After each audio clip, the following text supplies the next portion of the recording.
Hello guys, welcome back to Arrow. Today we're going to be doing something actually a little bit different, and it's going to be a video about a theme and a game that I haven't talked about on the channel for a very long time. Rome Total War is a strategy game that holds a very special place in my heart. I've been playing this game since I was 6, and now I'm 18, so 12 years.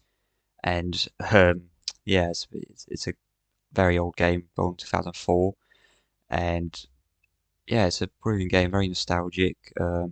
It sucks that nowadays the whole theme is Total War theme's pretty much dead just because Creative Assembly is just very bad with the way they marketed the whole genre, and they don't really care about it nowadays. But it will forever hold a special place in my heart, this game, and I've always wanted to do this tier list video, just to sort of I don't know, rank them. I never really had the chance to show off on the channel, so I'm going to do it here. So if you don't know how a tier list works, basically it's 5 or 6 tiers, and D tier is the worst, and S tier is the best in this case. And if there's multiple factions in each tier, then the one that's close to the letter is the better one, basically. And I'm going to be ranking 19 of these factions, and they're going to be ranked on 3 different things. One, their starting position, so how strong they are at the start, how good their settlements are, and the settlements around them I can conquer. Number 2, the faction roster, so their military. Some factions, their military may be very bad at the start, but it might get better later on, and vice versa.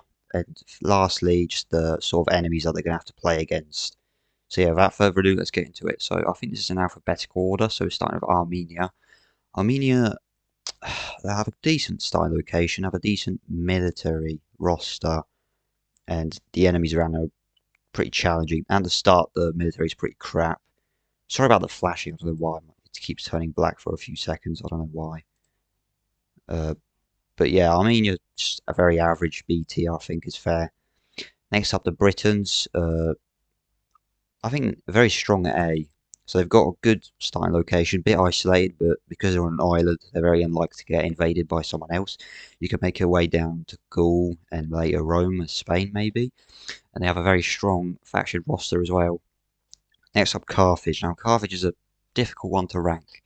They are very wealthy, have a very, very good wealthy starting position, but they're going to be fighting the Romans, and that's obviously going to be difficult. However, you cannot undermine the faction roster they have, which is one of the strongest in the game. Elephants, pikemen, phalanx units. The cavalry lacks a little bit, but apart from that, another A tier.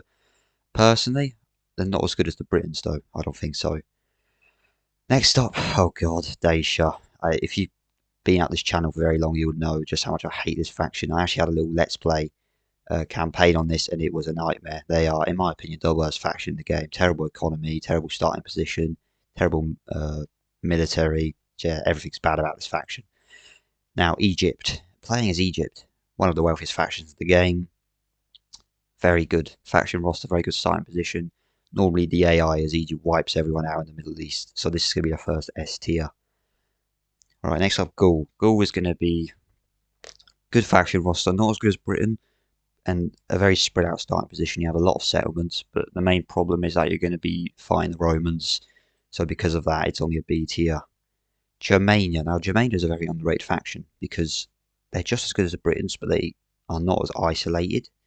You're going to be fighting against the Gauls and the Britons as well, most likely. And the starting location is a bit poor, and the faction roster's pretty decent. So because of that, it's going to be high end of B tier. And now the Greek city-states, another one of the powerhouses. So they have an amazing starting location, all the wonders of the world near there, very strong economy, and the faction roster easily is the one of the best in the game in my opinion. So they're better than the Greeks, I think. It's going to be an S tier. So of course, you've got the Spartan hoplites, everyone, very powerful. Now, you got Macedon. Macedon is, I would say, similar to Greece. They're larger than Greece, but not as wealthy, not as strong. Still a very good faction roster, and because of that, they're going to go to the top of A tier. And now we got Numidia, which is a faction that is memed a lot in this community as the worst faction in the game. But I do not actually think it's that bad. I think they're better than Dacia.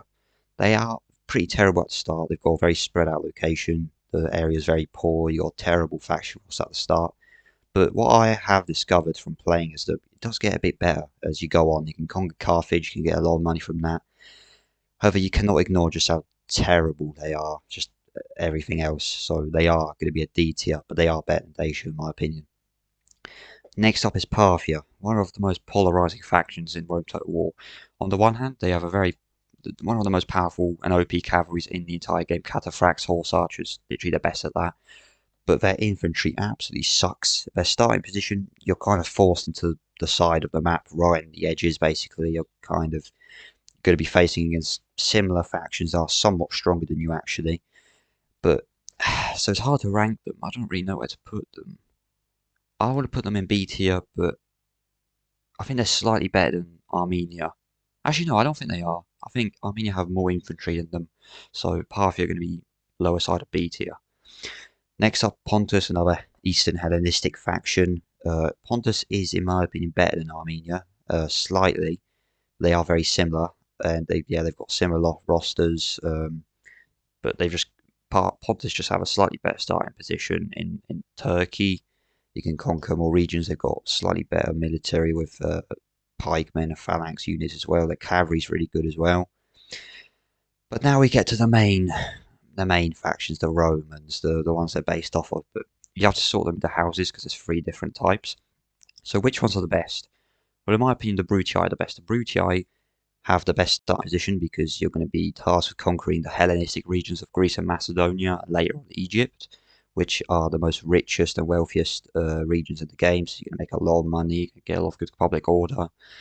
But yeah, the Romans' strongest, obviously, military is by far the strongest, especially after the Marian reforms. They're absolutely OP in this game.